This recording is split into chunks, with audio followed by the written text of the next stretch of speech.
নিজের পায়ে দাঁড়াক তারপরে বিয়ে দেব, এটা হলো অসভ্য রোগীর কথা, শয়তানের কথা। ছেলে কি প্রতিবন্ধী?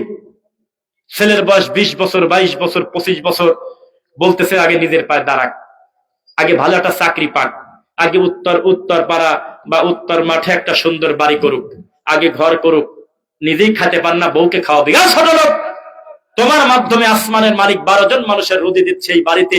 13 নম্বর ওই মেয়েটা যদি বাড়িতে আসতো, তার রুদি সে নিয়ে আসতো, তোমার পাশে খেতে আসে নাই, তুমি এই ছেলেকে বিয়ে দিচ্ছ না কেন? এই মুসলমান, এই ছেলের 20 বছর বাজিয়ে দিয়ে দাও। বড় বড় পাপ থেকে আল্লাহ তাকে ক্ষমা করবে ইনশাল্লাহ।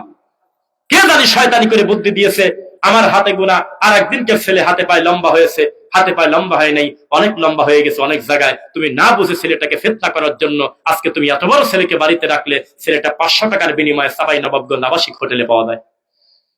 মুসলমান, এই রাজশাহী চাপাইতে যত আবাসিক হোটেল আছে এখন তন্ন তন্ন করে খোঁজো, পুলিশ নিয়ে গিয়ে কয়েকটা 70 বছরের বুড়া পাও, প্রত্যেকটা সদস্য পাবে স্কুল কলেজে পড়া মেয়ে ছেলে পেলে। এ দোষ কি আমার? কে তোমাকে এই শয়তানি বুদ্ধি দিয়েছে যে ছেলে আগে বড় হোক, ছেলে আগে চাকরি পাক, ছেলে আগে একটা বাড়ি করুক? এসব শয়তানি বুদ্ধি বন্ধ করো।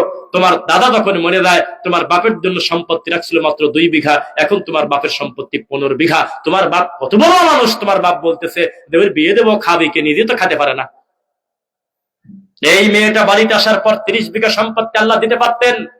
এই ইয়াকুনু ফুকারা ইউগনিহিমুল্লাহু মিন ফাদলি, আছে নাকি কোরআনে? এই ইয়াকুনু ফুকারা ইউগনিহিমুল্লাহু মিন ফাদলি, কোরআনে আছে কিনা? আছে। শুনতেছেন কথা? তোমরা বিবাহ করো, বিবাহের কারণে আমি আল্লাহ তোমাদেরকে সচ্ছলতা দিয়ে দেবো। সুবহানাল্লাহ। মুসলমান, বিবাহের পরেও কেউ পরকিয়া করেন আমি সে কথা বলি নাই, তবে পরিমাণ খুবই কম। অধিকাংশ অবিবাহিত মানুষ এই কুকামের সঙ্গে জড়িত। বিবাহের কারণে আল্লাহ বড় বড় পাপ থেকে তাকে মুক্তি দেয়, আলহামদুলিল্লাহ।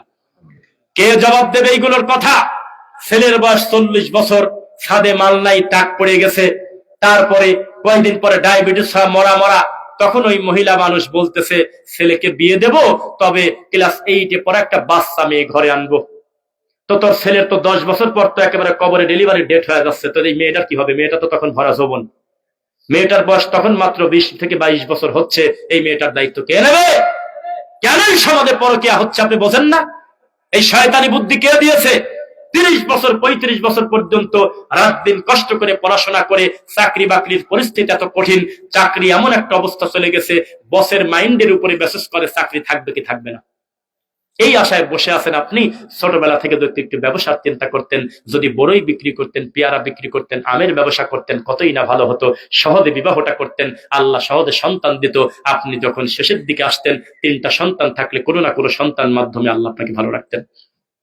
মুসলমান, ডক্টর জাকির নায়েক বলতেছেন আমার ছেলের নাম হলো ডক্টর ফারিক নায়েক। নাম শুনছেন? নাম কি? ফারিক নায়েক। উনি বলতেছে আমি অল্প বয়সে বিয়ে করেছি, তার ফজিলত আপনারা তাকায় দেখেন।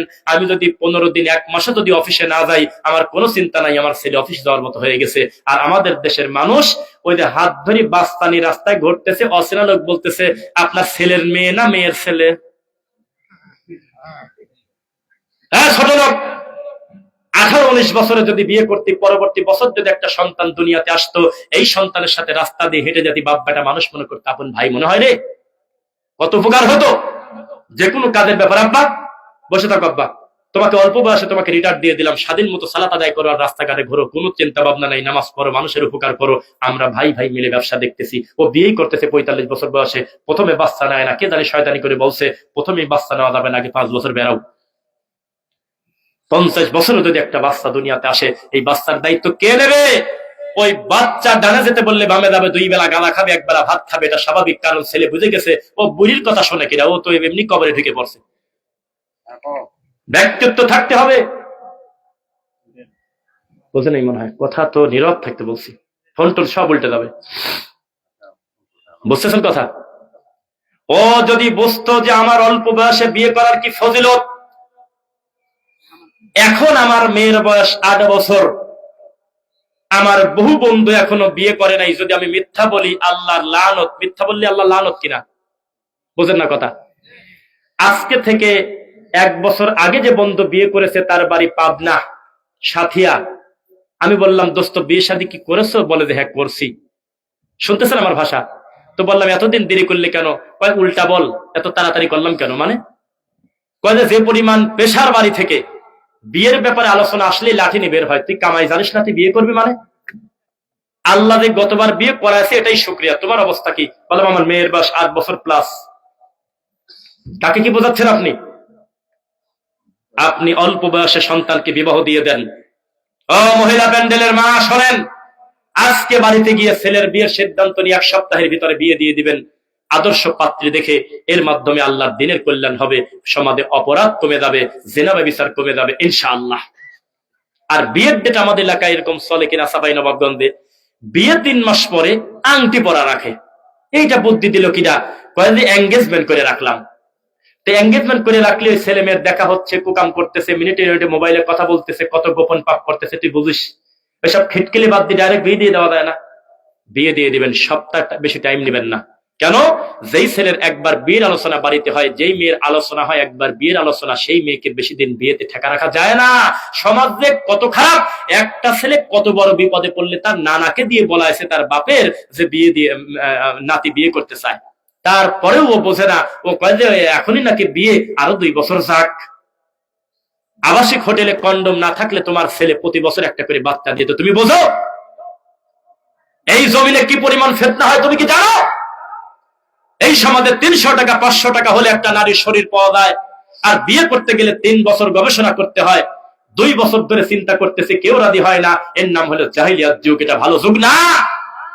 কে বলেছে ইসলামিক সমাজ? যেই সমাজে মন চাইলো 5,000 টাকা 1,000 টাকা 2,000 টাকা দিয়ে সারা রাত নারীর সঙ্গে 5 বন্ধু মিলে ফুর্তি করতেছে, মিনিটে মিনিটে খবর নিলে পেবেন আপনি। অথচ এই ছেলেগুলো যদি তার বাপকে বলে, আব্বা রোজির মালিক আল্লাহ, প্রাইভেট পড়ায় খাবো আব্বা, বাড়িতে থাকলে আমার খাবার দিতে হয়তো আমার স্ত্রীকে খাওয়াবেন, আমি মেসে থেকে পড়াশোনা করি, এরপর আমার স্ত্রীকে আমি নিয়ে পরিবেশ করে রাখবো, আব্বা আমাকে বিয়ে দেন, ওই ছেলের বাড়িতে কথাই বন্ধ করে দিত। কে কার কথা শোনে? এই চাঁপাইনবাবগঞ্জের মানুষের আমের সিজনে মহান আরশের মালিক যে পরিমাণ রুজি দেয়, অকল্পনীয়। অকল্পনীয় রুজি দেয় আল্লাহ। 2 বিঘা 5 বিঘা 10 বিঘা আমের বাগান যার আছে, এক সিজনে মহান আল্লাহ যে রুজি দেয়, সারা বছর আল্লাহ তাকে ভালোভাবে চালাতে পারে। আমি কি মিথ্যা বলছি নাকি? বলেন। এরপরেও আল্লাহর শুকরিয়া আদায় করে না। প্রশ্ন করলেই বলে চলতেছি কোন রকম, দিন যায় টানি টুনি। কেন? প্রশংসা নাই কেন? শুকরিয়া নাই কেন? ভণ্ডামি বাদ দেন। এই চাঁপাইনবাবগঞ্জের মানুষের কিছু নেগেটিভ স্বভাব আমি বলে দেই। এরা নামে আহলে হাদিস কিন্তু বক্তা নিয়ে আসে বেদাতি। যদি প্রমাণ দিতে না পারে আমাকে বাজিয়ে রাখবেন। এই তো গত 2 বছর আগে আমার আর ব্রাদার রাহুল ভাইয়ের আসার কথা ছিল ওই আপনার চাঁপাইনবাবগঞ্জের রহনপুরের পাশে, জায়গার নাম ভালো মনে নাই, সবকিছু ওকে পোস্টার পর্যন্ত। হঠাৎ করে বলতেছে ওই দায়িত্বশীল ইমাম কাঁদে আর বলে ক্ষমা করে দেন, আপনি আসেন না কেন? কয়েক এলাকাতে ভোটাভুটি হয়েছে, পুষ্পা হুজুর জিতে গেছে, আপনারা হারিয়ে গেছেন। যুবক ছেলেপেলেরা পুষ্পা হুজুর চেনেন? নারী গবেষক খালি কিলকিল করে হাসে আর টিকটক করে, আর হলো যুবকদেরকে সুরসুরি দেয়, প্রেমের সুরসুরি। এই ভণ্ড হুজুরকে নিয়ে আসলো আহলে হাদিস সমাজে আমাদের মাহফিল ক্যান্সেল। ও মুসলমান, এটা একটা আশ্চর্য জাতি। যেই চাঁপাইনবাবগঞ্জে প্রধান বক্তার নাম হলো 36 ইঞ্চি বক্তা। একটা আশ্চর্য জাতি, যেই জাতির প্রধান বক্তার নাম হলো তারা যারা প্রকাশ্যে আল্লাহর দিন নিয়ে আর কি ঠাট্টা করে, ব্যঙ্গ করে, আর বলে বিসমিল্লাহ বলে অমুক মহিলার দিক তাকা থাকো। এই তো গজব। এই দেশের ধর্মের হাড়িতে, ওয়াজের হাড়িতে কুত্তায় মুখ দিয়েছে। আহলুল হাদিসের বাচ্চা চিরদিন নিজের জীবনে কোনোদিন মানহাজ বিক্রি করে খাওয়ার কথা না, কারণ সে ওয়াদাবদ্ধ আল্লাহর কাছে কোরআন হাদিসের বাইরে যাব না ইনশাআল্লাহ। কে বুদ্ধি দিয়েছে আপনাকে বেদাতি হুজুরকে নিয়ে এসে মাহফিল করানোর? আপনার চোখে ভালো লাগুক না মন্দ লাগুক জানি না, এখানে শেখ তহুরুল ইসলাম আব্দুর রহমান হাফিজাহুল্লাহ সহ আমাদের সালাফি মানহাজের আলেমরাই চলবে, এটাই সৌন্দর্য। অন্য ঘর থেকে কোনো বেদাতি নিয়ে আসার কোনো প্রয়োজন আমাদের নাই ইনশাআল্লাহ। যাদের মূল টার্গেট হলো ইসলাম থেকে মানুষকে দূরে সরানো, শিরক করানো, বেদাত করানো, কুফরি করানো। চাঁপাইনবাবগঞ্জের কোন জায়গায় আপনারা বলেন একটা লোক পরিবারের 3 জন না 2 জন স্বামী স্ত্রী সহ আত্মহত্যা করছিল ঋণের দায়ে কয়দিন আগে? কোন থানায়? এরা মোবাইল থেকেও দূরে। কয়েকদিন আগে চাঁপাইনবাবগঞ্জে স্বামী স্ত্রী সহ যুবকরা বলেন আত্মহত্যা করছিল ঋণের দায়ে। পরে যখন মরে গেছে তখন তার বাপ আবার ব্যাংকে থেকে ঋণ করে লোন তুলে মরা খাওয়াইছে, নিউজ আসছে। কেউ কারোর কি মনে নাই? হ্যাঁ, হয়তো জায়গার নাম কি না, ওই জায়গার নাম কি, যে জায়গা কি যেন, হ্যাঁ না, ঘটনা সত্য কিনা, রাজশাহীর ঘটনা, কিন্তু জায়গার নাম আমার ভালো করে মনে নাই। এটা কত বড় জাহিলি সমাজ, একটা লোক ঋণ দিতে পারে না, পরের বোঝা, পরের টাকা দিতে না পেরে টেনশনে আত্মহত্যা করছে, এটা পাপ, ঠিক আছে, কিন্তু কত বড় বিপদে পড়ে সে মরে গেল। এই লোকের মরার পরে এই সমাজের মানুষ কি পরিমাণ শকুন, কি পরিমাণ অসভ্য, কি পরিমাণ জানোয়ার, কি পরিমাণ অমানুষ, কি পরিমাণ কুত্তা। মসজিদের ইমাম উপস্থিত, হুজুর উপস্থিত, আলেমোলা উপস্থিত, একটা লোক বললো না জোর তা খালি পিঠের চামড়া তুলে দেবো, তুই খাওয়াবি মানে? মানুষ একটা লোক চিরদিনের জন্য চলে গেল, তার জন্য কল্যাণের দোয়া কর। একটা বিধবা মহিলাকে সেলাই মেশিন কিনে দে, একটা এতিম ছেলের দায়িত্ব নে, খয়রাত খাবো মানে? মরা খাবো কেন? কেন মানুষের বাড়িতে গিয়ে মানুষের প্রতি জুলুম করব? তখন ওই লোকটা টিকতে না পেরে এলাকার লোকজন চাপ দিচ্ছে, তোমার বাড়ির কাছে যাওয়া যায় না, বাড়ি ভার হয়ে রয়েছে, তো তাড়াতাড়ি গরু মারি খাওয়াও। তখন সেই লোকটা টাকা সুদের উপরে নিয়ে আবার এই খাওয়াইছে মৌতিখানা। মানুষ কত অমানুষ! ইন্নাল ইনসানা লিরাব্বিহি লাকানুদ, আছে নাকি কোরআনে? মানুষ হলে নিমক হারাম, কত বড় অমানুষ। অথচ এই খয়রাত খাওয়া, এই মানুষ মরা খাওয়া আপনার এলাকায় নাই? আলহামদুলিল্লাহ। পাশের এলাকায় আছে কিনা? আছে। আমি বলতেছি অন্য সমাজে আছে কিনা? না বুঝে কথা বলেন কেন? তরিকাপন্থী সমাজে নাই?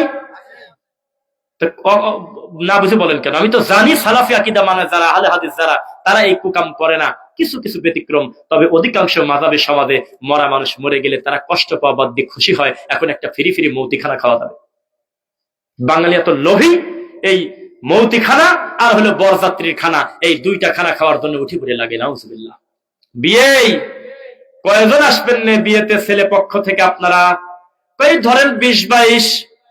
তখন লোকজন নিয়ে বসতে 20-22 জন আসতে চায়, কয় 40 ধরে রাখো, হবে এমনি বলে 20-22, ডবল, সর্বনিম্ন ডবল ধরো, শয়তানি করতেছে, বেশি আসবে আরো। পরবর্তীতে গুনে দেখা গেল নারী ভুড়ি বাদে, এদেশে বাচ্চা কাচ্চা খেতা বালিশ বাদেই আরো 52 জন আছে। তো পশু, এদেরকে মানুষ বলবেন কেন? আপনি বলেন আমাকে। অথচ ওই মেয়েটাকে মানুষ করতে লোকটার 18 বছর কষ্ট করা লাগছে। এই আদরের মেয়েটা দিয়ে দিচ্ছে, তুই কত বড় ছোট লোক, তোর বাড়ির 54টা লোকের খাওয়ান লাগতেছে, তোর গ্রামের ফকির, অসভ্য, শকুন, তুই মরা খেতে আসলি, তোর লজ্জা হওয়া উচিত। আমি আমার শ্বশুরকে কষ্ট দেব না। একটা ছাগল কোলে করে নিয়ে 5 জন মানুষ যে আদবের সাথে খায় আসবে, আমার শ্বশুরের একটা টাকা লাগাতে দেব না। এর নাম হলো বাপের বেটা। ছোট লোক ফোন করে কয়, বিয়ে মন তো চাইছিল 20-25 জন যাই, কাকে রাখি কাকে যাই, জামাইরা বেজার হয়, শেষ পর্যন্ত 50 জন হয়ে গেল, কি করি? তো ওই লোককে তোমার বলবি এখন যে আপনি আসেন না, মারবো না, কি বলা যায়? তখন বাধ্য হয়ে কয় যে আসেন শকুনের বাচ্চা, আসেন। ভিতরে ভিতরে কয় শকুনের বাচ্চা, ভিতর ভিতরে কয় আসেন মানুষের বাচ্চা, আসেন। তখন এই বসে বসে ওই রাধুনির কাছে আলোচনা করে। আপনার এলাকায় বাবুর্চি বলে না? বাবুর্চির কাছে বলে, কি কি কত কেঁদে লাগবে?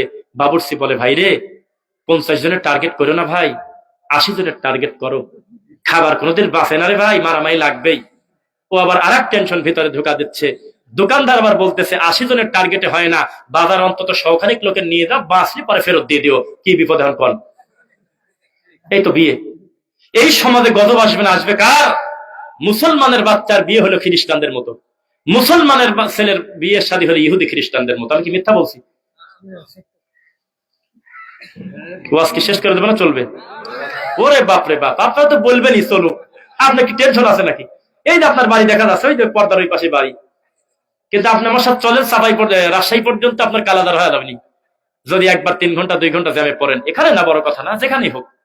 আল্লাহ আমাদের যেন সফরে নিরাপদ রাখে, বলেন আমিন।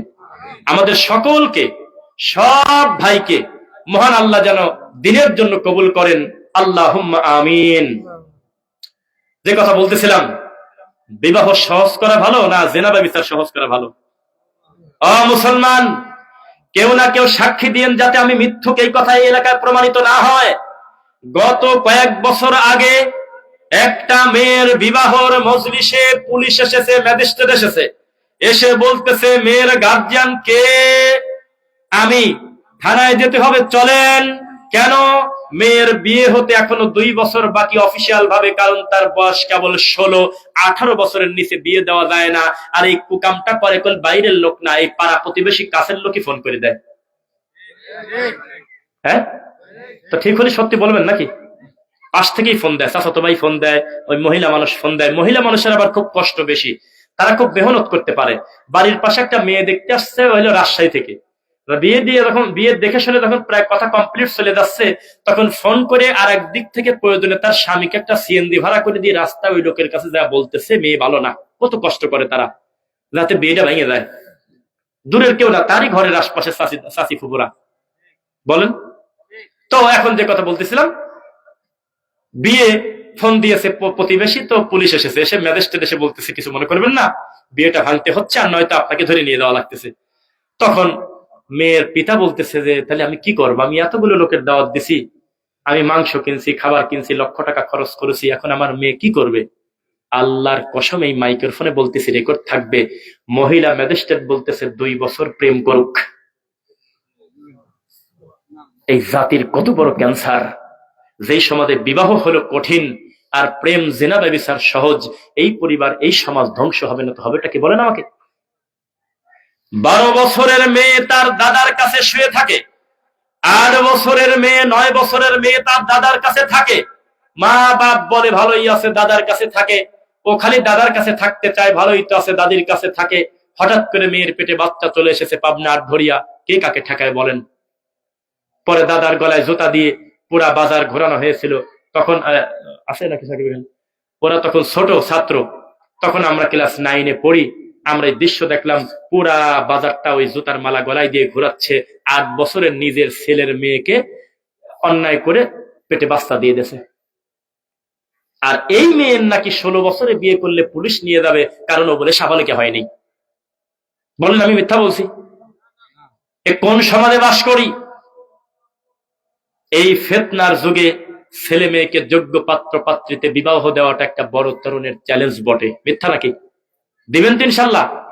আমি তো যুবকদের দিক টাকা দেখতেছি, অবিবাহিতরা আমার ওয়াজ শুনে সেই খুশি হচ্ছে, হুজুর আমার মন ভরা দিয়ে গেছে। কিন্তু বাপ আর মা যদি না বোঝে তো সবই তো গেল। এখন মার বাপ যদি ডিসিশন না নেয়, তাহলে আমার তো লাভ নাই। এ কথা বলে ডিসিশন নিতে হবে পিতা মাতার। এই কারণে শরীয়ত কোন পুরুষের গার্জিয়ান বিবাহের ক্ষেত্রে তার বাপ মাকে জরুরি করেন নাই, নারীর করছে। কি বোঝেন এটা নাকি? না শোনেন না এই ওয়াজ নাকি? ছেলে মানুষের গার্জিয়ান ওলি তার পিতা মাতাকে বাধ্য করে নাই, করছে? মহিলার করছে। লা নিকাহ বিওয়ালি হুয়া বাতিল বাতিল বাতিল। যেই বিবাহতে মেয়ের বাপ বেঁচে আছে, সুস্থ সাবালক এবং ভালো মানুষ, কিন্তু সে বিবাহতে রাজি না, উপস্থিত না, সে বিবাহ বাতিল বাতিল বাতিল। পুরুষের টা না, পুরুষের গার্জিয়ান লাগে না। পরামর্শের মাধ্যমে বিয়ে করবে ভালো, তবে নারীর বাধ্যতামূলক তার আব্বা লাগে। আব্বা মরে গেলে কে? ভাই মরে গেলে কে? চাচার নাম নেন না কে? চাচার প্রতি এত রাগ কে আপনাদের? চাচার সম্পত্তি আর 20 বছর খাচ্ছেন, আপনি প্লেটে হাত দেন কিভাবে? আপনি কত খারাপ! আপনার বাপে একটাবার বললেন না যে আমরা 5টা ভাই, 5 জন সন্তান আপনার, আগামী কাল থেকে আম বিক্রি করে খাবো, পেয়ারা বিক্রি করে খাবো, জমিনে রুজির অভাব নাই। ছোট আমাদের ছোট কাকার জমি পাই টু পাই বুঝে দেন আব্বা। আব্বা, বড় কাকার জমি তুমি লিখে দাও, আজকে থেকে 30 বছর আগে টিপসই দিয়ে যে সম্পদ তুমি নিয়েছিলে, এই সম্পত্তি এখন বোঝায় না দিলে আমরা ভাত খাবো না, এই বাসায় থাকবো না। বলো তো দেখি। নাই। কয়ে যে আমরা কি জোর করছি নাকি? খুশি হয়ে গেছে তো, খুশি হয় একটা বিক্রি করে আর একটা 10 তলায়। শেখ আব্দুর রাজ্জাক বিন ইউসুফ হাফিজাহুল্লাহ কয় যে হুন্ডা কার রে? কয় বিয়েতে দেশে। খুশি হয়ে গেছে। বলে তোমার শ্বশুর এত খুশি হলো বিয়ের দিন, তোমার শ্বশুরের বাড়িতে ফকির বিক্রি সাবির গেলে বিক্রি পায় না, আর এমন খুশি হলো যে 2 লাখ টাকাটা হুন্ডা কিনে দেশে। খুশি হয়নি, পেশারে পড়ে দেশে। কিছু কিছু অসভ্য আবার কয় যে ওই তাহলে কিছুই দরকার নেই। প্রথমে কয় কিছু দরকার নেই, পরে কয় খালি বাড়িটা সাদা দিয়েন, বলে ঘর সাদা দিয়েন। পরে হিসাব করে দেখা গেল 4.5 লাখ টাকায় ঘরের অর্ধেকও সাদানি হয়নি, র্যাক দিয়ে এটা ওটা দিয়ে খাট পালং দিয়ে তার শেষ নেই, আরো বিপদ বাড়াইছে। তারপরে গলার সেনের আলোচনা আসলে বলে যে সেন তো আপনার মেয়েই পড়বি, খালি ছেলের জামার গলায় দিয়ে নামাবেন। সেন কি ছাওয়ার মানুষ পড়ে নাকি? এলাকায় এরকম আছে কিনা? প্রবাসী ছেলের কাছে বিয়ে দিচ্ছে, গলায় একটা স্বর্ণের চেন দিচ্ছে। বিশ্বাস করেন আমার নবী এইভাবে 2 হাত দিয়ে তাকান, 2 হাত দিয়ে 2টা জিনিস উঁচু করে ধরে বললেন, ইন্না হাযাইনি হারাম আলা যুকুরি উম্মতি। আমার মুখামুখি কিন্তু বড় আলেম শেখ আব্দুর রহমান হাফিজাহুল্লাহ আছেন, তাসনিয়ার সিগা। নিশ্চয় এই 2টা জিনিস আমার পুরুষের জন্য হারাম করা হলো। কি? 1 রেশমি কাপড়, 2 গোল্ড স্বর্ণ, পুরুষের জন্য চিরদিন হারাম। গোল স্বর্ণ হলো নারীর অলংকার, এটা কোনো পুরুষের অলংকার না। অথচ আমাদের দেশের মানুষ অধিকাংশ বিয়েতে পুরুষের গলায়, জামার গলায় চেন দিয়ে গাড়ি থেকে নামায়, তাছাড়া নামতে দেয় না। কয় তুই নামিস না, তুই হলো প্রতিবন্ধী, তুই পরে নাম। তখন গলায় একটা চেন দিচ্ছে। যখন কেউ ফতোয়া দিচ্ছে যে পুরুষ মানুষের চেন দেওয়া জায়েজ নাই, কয় আপাতত ঘন্টা খানিক থাকুক, এরপর তো মেয়ের গালায় চলে যাবে। যেটা হারাম সেটা 3 মিনিটের জন্য হারাম, 30 বছরের জন্য হারাম। পুরুষ মানুষ স্বর্ণের আংটি, স্বর্ণের বালা, স্বর্ণের চেন ব্যবহার করা যাবে না। রেশমি কাপড় ব্যবহার করা যাবে না। পুরুষ মানুষ টাকনুর নিচে কাপড় পরা যাবে না। পুরুষ মানুষ যেই যেই বিধান ব্যাপারে নবী সাল্লাল্লাহু আলাইহি ওয়াসাল্লাম সতর্কতা করেছেন তা থেকে বেঁচে থাকতে হবে। নারীর হিসাব আর পুরুষের হিসাব ভিন্ন। কে জানি বুদ্ধি করে এইরকম একটা পার্থক্য করতে করতে নুরানি নামাজ শিক্ষা ট্রেনে, বাসে, অটোতে, রহনপুর স্টেশনে উঠলে দেখবেন মিনিটে মিনিটে নুরানি নামাজ শিক্ষা নামে একটা রামায়ণের বই পাওয়া যায়। যদি বলেন রামায়ণের বই, বললাম জি, এরা এত বড় খারাপ, এই বইতে লেখছে নারী পুরুষের নামাজের নাকি 21টা পার্থক্য। লজ্জা কই রাখবো কোন? সারা বছর জীবনবার হাদিস পড়াইছে, জীবনে একটা পার্থক্য পেল না। আর এই নুরানি নামাজ শিক্ষা রাস্তাঘাটে বিক্রি হয় ছোট ছোট ছোটি বই, 20 টাকা করে। ওই বইতে লেখা 21টা পার্থক্য। কি? 1, নিয়তে পার্থক্য। 2, হাত বাঁধার পার্থক্য। কিভাবে? নারীরা হলে উপরে, পুরুষরা নিচে। বলছে কিনা কোন এক ঠাকুরের নাম লিখে রাখছে, কোন হাদিসের নাম লেখে নাই। 3, নারী যখন রুকু দেবে দূর থেকে বোঝা যাবে যে কোন রকম মাথাটা একটু নিচু হয়েছে, তবে পুরা মাথাটা ঝুঁকিয়ে দেবে না, পুরুষের মতো। এও বলে একটা দলিল। 4, নারীরা যখন দাঁড়াবে 2 পা জমা ধরে দাঁড়াবে, 2 পায়ের মাঝখানে কোনো ফাঁকা থাকা যাবে না, এও নাকি হাদিস। 4, নারী যখন সেজদায় যাবে, সেজদাতে একেবারে আটোসাটো হয়ে এমন ভাবে শুয়ে পড়বে, দূর থেকে মনে হবে উনি মনে হয় ঘুম এসে গেছে। কে সব কথা শিখায় দিল? কে সব বুদ্ধি দিল? এমন ভাবে নারী হাত বাঁধবে, নারী গলার কাছাকাছি হাত নিয়ে যাবে, তবে রফুল আদাইন করবে না, কারণ এটা নাকি রহিত হয়ে গেছে। কত ধরনের মিথ্যা কথা দিয়ে আমাদের মা বোনদের সালাতকে হত্যা করা হয়েছে। অথচ নবী বলেছেন সল্লু কামা রাআইতুমুনি উসাল্লি, সালাত আদায় করো ওইভাবে যেভাবে আমি নবীকে পড়তে দেখো। জীবনে কোনোদিন নবী বলে নাই পুরুষরা আমার মতো। আর দুনিয়ার সবচাইতে মহিলা মানুষের মধ্যে বড় শিক্ষিতা হলো আম্মাদান আয়েশা, মহিলারা আয়েশার মতো বড়। অথচ আয়েশা জীবিত কোনোদিন আয়েশার কাছে পাঠান নাই, বলেছে আমি নবী যেভাবে সালাত করি সেভাবে পড়ো। এই দেশে কেন আল্লাহর গজব পড়বে না? যেই দেশে আল্লাহর হকে সবচেয়ে দামি ইবাদত নামাজ, এই নামাজকে বিক্ষত করে দিয়েছে এই বেদাতিরা। আজ পর্যন্ত বেদাতি হাজার হাজার বছর একটা নাওয়াইতু নুসাল্লি লিল্লাহি তাআলা দলিল দিতে পারে নাই। এমনি পড়তেছে, বইতে মিনিটে মিনিটে লেখা। প্রত্যেকটা নামাজের আলাদা আলাদা নিয়ত। মিথ্যা না সত্য? ফজরের আলাদা, জোহরের আলাদা, ফজরের সুন্নাত আলাদা, ফরজ আলাদা। জুমার নামাজেরটা তো আরো কঠিন, উচ্চারণই করা যায় না। আমি পড়ে দেখি সাহেব ভুল ধরতে পারে কিনা, ভালো করে মনে নাই, ছোটবেলায় পড়ছিলাম। কি দে মার খাইছি, নাওয়াইতু আন উসকিত আন জিম্মাতি ফারদাজ যহরি বিআদাই রাকাতাই সালাতিল জুমআ ফরদুল্লাহি তাআলা ইক্তিদাইতু বিহাদাল ইমাম মুতাওয়াজ্জিহান ইলা জিহাতিল কাবাতিশ শরীফাতি। আল্লাহু আকবার। এই লজ্জা কাকে বলবেন? সাহেব এগুলো পড়ায় নাই, আমি বলতেছি জানে, সেজন্য বললাম। এই জিনিস পড়ানোর জন্য মক্তবে যদি আমরা মাইন না খাই, তাহলে আমি মিথ্যুক। কারণ সারাটা জীবন এই মাযহাবী প্রতিষ্ঠানে পড়াশোনা করছি, আপনারা জানেন না? আমি অন্ধকার থেকে উঠে আসি, খবর জানেন না?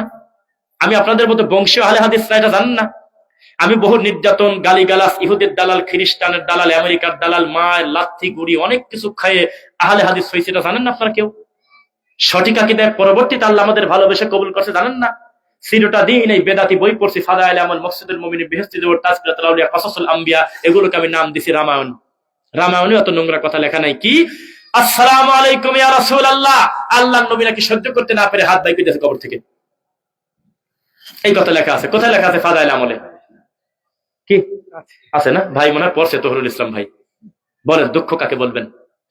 হ্যাঁ নবী, দূর থেকে যখন আমি সালাম দিতাম, আহমেদ রেফাই বলতেছে, তখন আমি আমার আত্মাটা আপনার কাছে পাঠা দিতাম। আজকে সরাসরি আপনার কবরে চলে আইছি, এবার আপনি সালামের জবাব দেন। আল্লাহ নবী নাকি সহ্য করতে না পারি মদিনার ভিতর থেকে কবরের ভিতর থেকে হাত বাই করে দিয়েছে। এই সব জাদুকরি গল্প লেখা পড়তো, এগুলোই আমাদের পড়াশোনা। পরবর্তীতে দিন বোঝার পরে দেখলাম আমাদের থেকে মক্কা মদিনাতে কাজ করতে গিয়ে একটা প্রবাসী টয়লেট পরিষ্কার করে তার মতো এলেম আমাদের নাই, আমাদের নাই। অথচ আমরা নামে মাত্র হুজুর আলেম হয়ে গেছি। আমাদের বিশাল বড় বড় মাওলানা, কামেল মাদ্রাসার মুহাদ্দিস হওয়ার উপর হওয়া যায় না, ডবল এমএ পাস করেছে, বড় বড় বিশ্ববিদ্যালয় থেকে মাস্টার্স, ফাজিল কামেল করেছে, ফার্স্ট ক্লাস ফার্স্ট, হাজার হাজার মানুষকে টপকিয়ে তারপরে লোকটা হয়েছে সুপারিনটেনডেন্ট। অথবা হয়েছে আপনার মুহাদ্দিস মুফাসসির, এই লোকটা বলতেছে বাবারে আল্লাহর ওলির কাছে যদি বায়াত হও রে বাবা, কলব জারি হয়ে যাবে।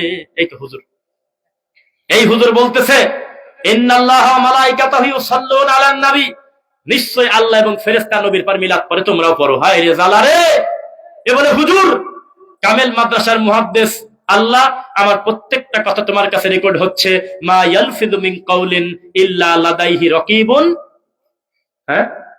আতীদ। মাশাআল্লাহ, আশপাশে আলেম ওলামা থাকলে মজা। আল্লাহ বলতেছে জবান থেকে তোমার যে কথা বের হয়, কথা কিন্তু আমার কাছে রেকর্ড থাকে। আমি দায়িত্ব নিয়ে বলতেছি, ওয়াল্লাহি আল্লাহর কসম, ওয়াল্লাহি আল্লাহর কসম, ওয়াল্লাহি আল্লাহর কসম, আমি একজন মুহাদ্দিসকে জিজ্ঞাসা করেছিলাম, যিনি প্রায় 30 বছর একটা কামেল মাদ্রাসার মুহাদ্দিস হয়ে অধ্যক্ষ হয়ে এখন অবসরে আছে, তাকে বলছিলাম এই যে আপনি খয়রাত খান, এই যে মানুষের বাড়িতে মৌতিখানা খান, কুলখানি খান, এর কি কোনো দলিল আছে? কয় আছে। দলিল কি? কয় তো তয়মত আম। কোন দুঃখ কারে বলে? তো তয়মত আম এ বলে দলিল, বলে মরা খাবার। আমি বললাম যে তো তয়মত আম এটা তো একটা জেনারেল কথা, যে মানুষকে খাদ্য খাওয়ানো অনেক নেকির কাজ, এটাই তো হাদিস করে পাইছি।